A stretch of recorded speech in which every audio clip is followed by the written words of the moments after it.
Hi, everyone, and welcome to another episode of the podcast. So, we are doing our US mini series where I'm doing a few solo eps on what is up with my trip, and I'm giving you it all in real time so that you can appreciate the ins and outs along with me. I am currently back in New York City after having been on TV. Yay! For those of you who have listened to the previous episodes that we've done in this mini series, you'll know that I've had a few opportunities to do a bit of media here in the States. And one of them was very fortunately to be on TV. So I want to give you guys the update without sort of sounding like I'm gloating, but I have to say, and for those of you who did listen previously, you would know that I have worked, for a number of years now on this podcast and worked pretty hard. I had lots of ups and downs with publicists and things like that, trying to get a few opportunities basically to expand the podcast and get more and more people to know about the good work that we're doing here. So it was a complete milestone and a surreal moment to have the opportunity to be on US TV. But let me talk you through it. So basically, I just had my sister's birthday, a celebration actually, which was 3 nights. We were all staying in a beautiful accommodation here in New York City.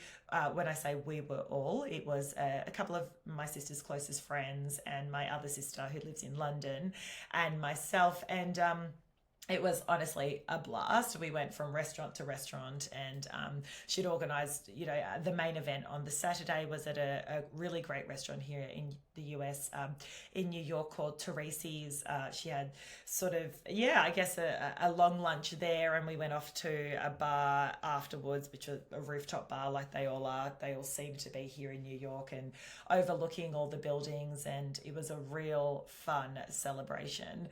But for those of you who know me personally, you would know that once I've had a few nights out, I lose my voice. It's like, I don't know if that also happens to you, but like all my voice gets really husky. So by Sunday, I was trying to like rest my voice because Monday was the TV experience. And so I was just kind of like trying to drink tea, and just because I could hear my voice was husky. And I was like, this is literally, Leonie, your biggest opportunity yet. And here you are, like with your husky voice, like that people can barely hear you over. Like, yeah, well played, sister, honestly. Actually, before I continue, for those of you who haven't realized already, these episodes are unfiltered and unedited, so you're getting the real raw voice to mic situation here for these mini apps. So just as an FYI, if you're wondering where the hell did the intro music go to and why does Leonie trip up and I'm noticing it so obviously, but it's because it's unedited. Anyway, so it's it's Sunday, and I'm thinking to myself, okay, I've got a 4:30 a.m. flight on the Monday out to Florida. I decided to get the super early flight because firstly, all of my flights here in the US have been delayed. I'm actually really nervy about my trip to back home because I'm flying out from New York. I'm going to LA, and I've literally timed it so that I've got, I don't know, I'm going to call it 6 hours in LA at LAX, and then I'm flying out to Melbourne. But a lot of my flights have been delayed, and I'm thinking, should I have got an earlier flight to sort of buffer. A lot of people, like I spoke to them at the airport when I was last there, and I said, should I change my flight like to LAX and make it earlier because is 6 hours enough? Now you need to get there obviously 3 hours before for the international, so call it, I've got about a 3-hour buffer if there's flight delays.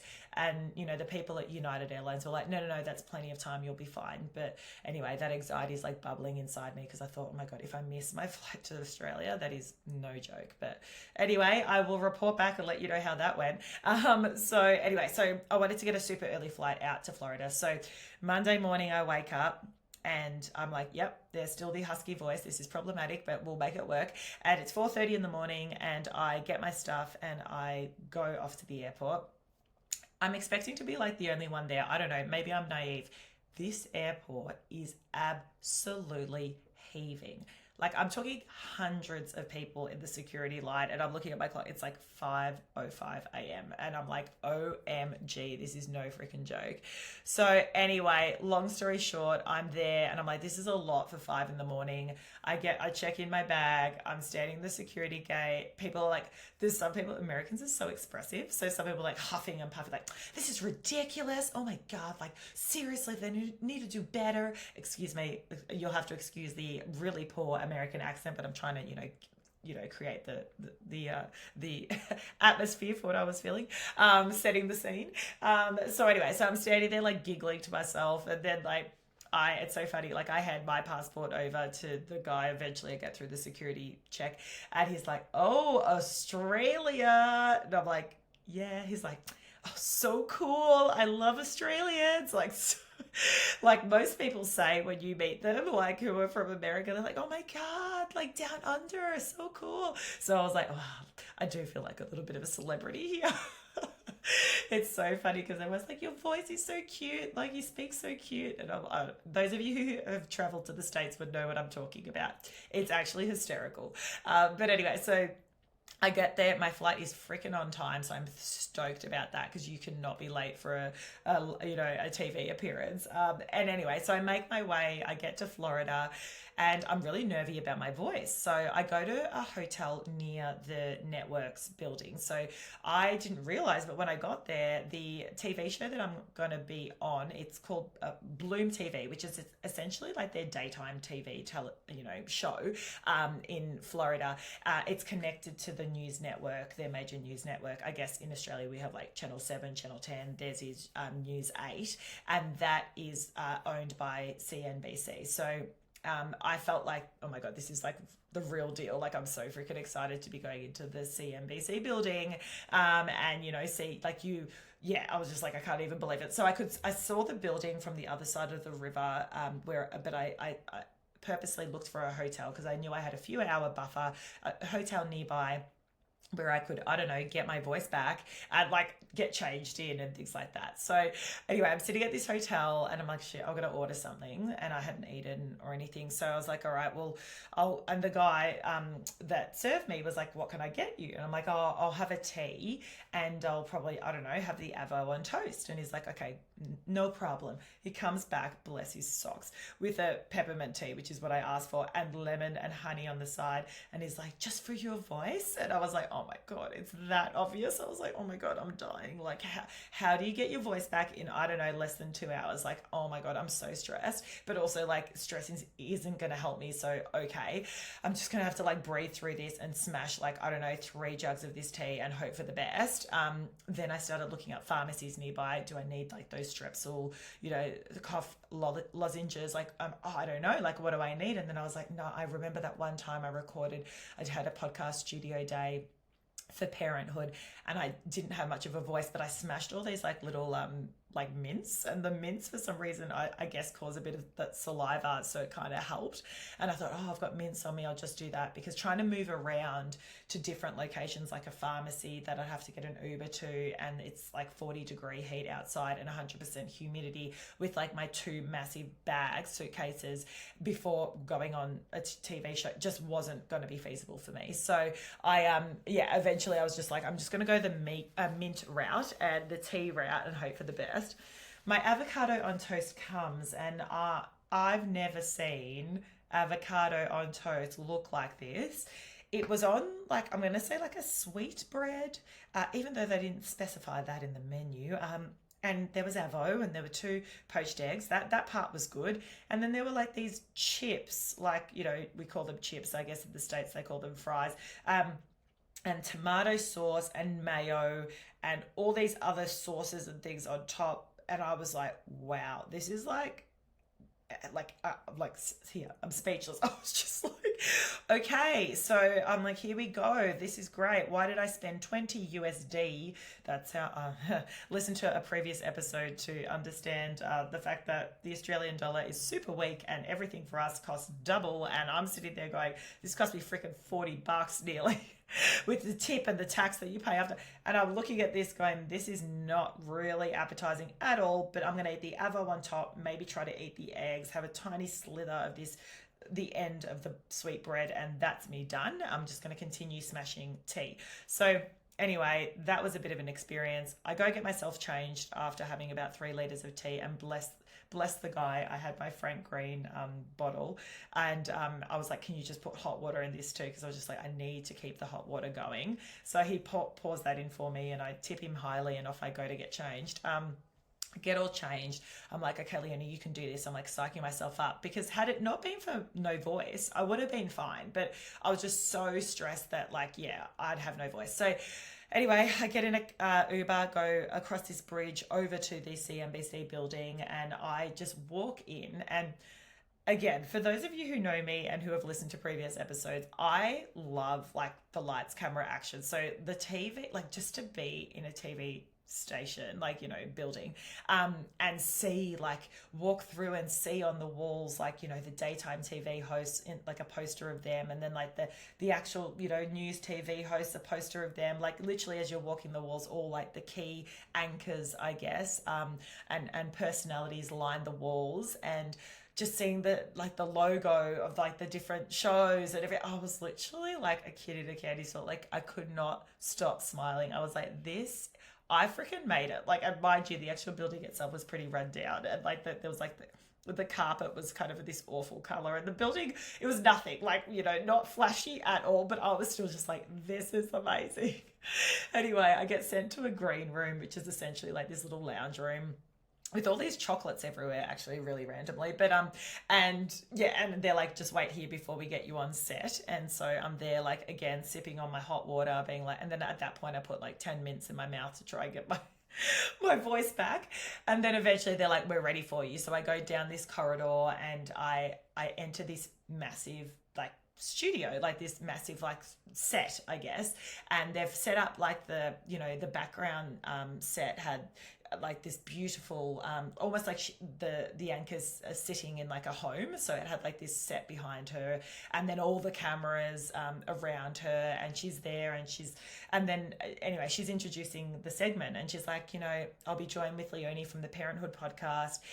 It's a podcast that you know, from Australia, and they bring together parents and they talk about the challenges, and it's become this bit of a movement, and I'm so excited to have Leonie on. And they were meanwhile also showing, because you can see on the TV screen what they show, and then obviously I'm looking at her in real life, they were showing like clips of parenthood and stuff as she's talking. She was obviously a lot more eloquent than what I gave you, but exec sum here. And I was literally just like gobsmacked. I was like, I cannot believe I'm in this room right now. Again, this has been on my vision board, or at least I don't have one, but in my head on my vision board, I guess, for so long. And I'm going to pause there by saying, if there are any of you who do have goals that you're like, oh, but, you know, what are the chances? Like they're actually, you know, like, oh, you know, pretty lofty goals, call it. And you are doubting yourself, and you are sitting there going, well, you know, as if that's really going to happen, but hopefully, and all the things, just try to believe in them as much as you can, because so many times on my journey, I have sat there, you know, there's a lot of effort that goes into putting on a show like this and building it and getting people to know about it and doing social media and building your community there. And it is, unless, honestly, I say this a lot to people, like, unless you've been on a reality TV show, call it, like if you're on The Bachelor, or if you're on, I don't know, like Married at First Sight or something, or you're just well known in general, it is very difficult starting as like little old Leonie from the suburbs, like no one knows her, to trying to compete essentially for, you know, and get people to know what you're doing, when others are attracting a similar audience, but they've obviously started on a different kind of level because people know them already. So as long as they're going to produce a great product, like a great show, they're going to obviously be quite successful because their audiences already exist. Mine didn't. I literally had, I don't know, call it less than 1,000 friends on Instagram when I started this podcast. And I have a beautiful network of friends who supported me hugely in the early days and listened in and contributed, and I cannot thank them enough. But really, I was starting at a completely different level. So for me, I always thought when I go back to America, I'd love to be called on TV there or have opportunities to be on TV. Like, how cool would that be? And maybe in Australia too at some point. But that seemed like a hugely lofty dream for someone, starting where I was starting. So, 4 years down the track, a huge amount of effort. I'm not going to underestimate. So again, those people who do have these lofty dreams, you know what it's like it's putting pen to paper and really making them happen and giving them your all. But doing that alongside kind of believing in yourself and having great supporters along the way, and and sort of trying not to ever feel like, you'll have moments of, oh, this is probably not worth it. I'm done. It's never going to happen for me. I've had so many of those moments. But yeah, just knowing, but inside, even as I was saying those things, I just knew deep down, yeah, but you're going to keep going. Like, you are. Like, you can have a bit of a bitch and moan, but like, let's be real, you're going to keep going. So I like that burning desire to just kind of, I don't know, make something of something. That was well said, but make something of these lofty goals that I had. So there I am, standing on set, ready to go up. Like, literally, I popped one extra mint in my mouth because I was like, I had none in my mouth at that point. All the 10 that I had earlier had dissolved, but I put one more in, and I'm like, Leonie, you got this. Like, let's go, girl. You were born to do this. Come on. Like, just sort of like my own inner cheerleader. And so, yeah, gobsmacked by the introduction, gobsmacked that I was there, but also so excited to get on set. It's really interesting when you're interviewed on TV because you are so mindful of, your answers and also the time. Like, it's not like a podcast where I can waffle on and, oh, this happened and that happened. And you kind of want to be quite pointed. I did do media training with a friend of mine, I'm going to say at the end of last year. She's in PR and she was like, come over, I'll do media training with you. And then I just took her out for a lunch. I think I took her to Stokehouse in St Kilda as like a bit of a thank you. But she did say to me, like, TV is different, mate. Like, they're going to ask you a question. You're going to give them a relatively concise answer, still be super entertaining, still be super charismatic, but like also don't waffle on. So there I am, she's like, the host is asking me a question and I'm like, all these thoughts in my mind, like, yep, get your point across, be charismatic, but then don't go on for too long. And I think I did okay. The segment comes out shortly, so I'm super excited to also watch it and learn from it, right?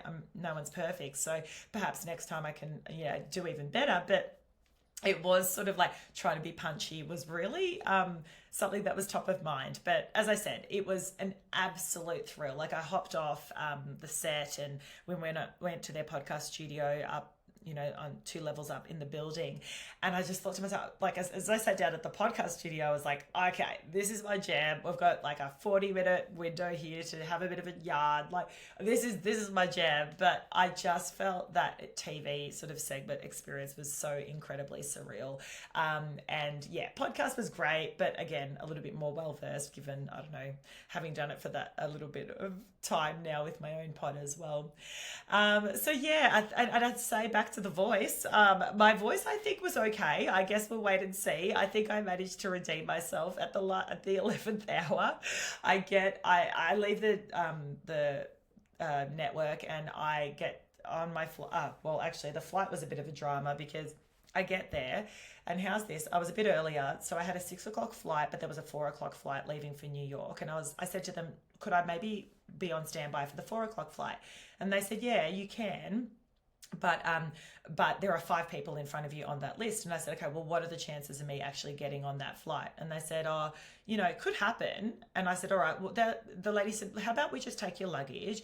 We'll put it on the 4 o'clock flight. And if you don't get on that flight, then it will just be waiting for you at New York, and then you can go find it. And I was thinking, oh my God, I'm so nervy. Like, what if someone takes my bag from the baggage carousel, for example? I get so nervous about that. I always stand right where the bags are being spat out because I'm nervous someone's going to think their bag is my bag. So, and I'm like, oh, what if I don't find my luggage? And oh, what do I do? But then I was like, I don't want to be waiting at the airport forever. So I just thought, let's just try. So I was like, okay, that's fine. I'll go for that. I'll be on standby for 4 o'clock, take my luggage.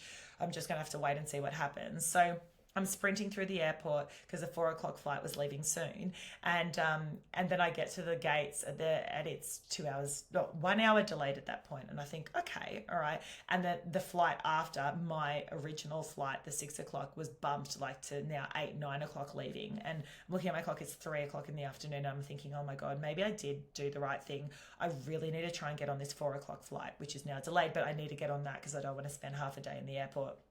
Anyway, I'm just watching it as the 4 o'clock flight then becomes, 5 o'clock, then becomes 6 o'clock, because essentially what they were saying was flights into New York, there were too many and they couldn't ground them all at the same time. There's too much flight activity. So they had to actually, ground flights in their original destinations and sort of manage it, hence why lots of flights were being delayed, I guess, everywhere.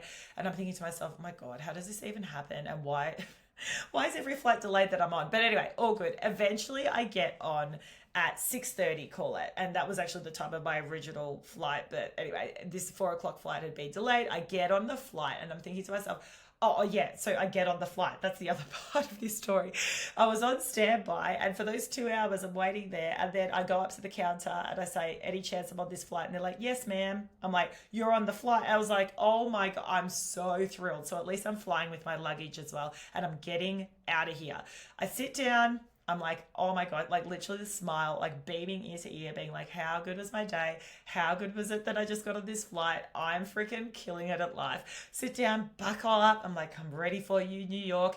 And then the plane starts moving. Okay, the plane's moving. Everything's good. All right, off we go. Let's take off. I'm so freaking excited.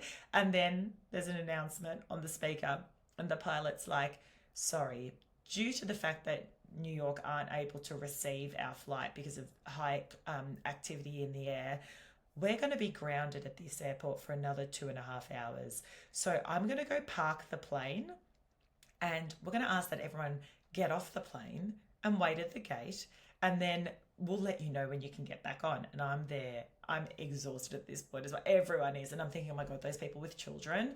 Oh, I thought, it kept saying, at least I don't have kids with me. But anyway, everyone was like, and the Americans are so expressive. So they're all like, oh, this is ridiculous. And meanwhile, I'm like giggling to myself because I was like, no one would ever do that in Australia. We're so reserved. Whereas the Americans like, oh, this happened to me last week. Oh my God. Like talking to like no one but everyone. And I'm just, this is actually quite comical. But anyway, they wheel the plane up, and I think at that point I felt really bad because these little kids, there were a couple of little kids around me like who had started passing out in the, just tired, leaning on their parents and trying to sleep, and here we are grounded.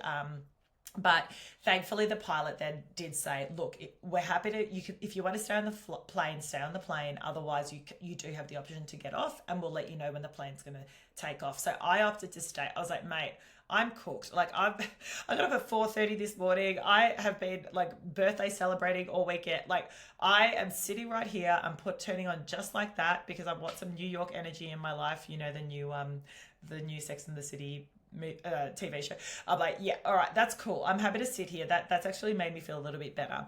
Fortunately, 2 hours later, he's like, right, we're ready to go. 2.5 hour flight, get into New York at, 12 o'clock, 12:30 in the evening, and I get to my hotel room at 1 a.m.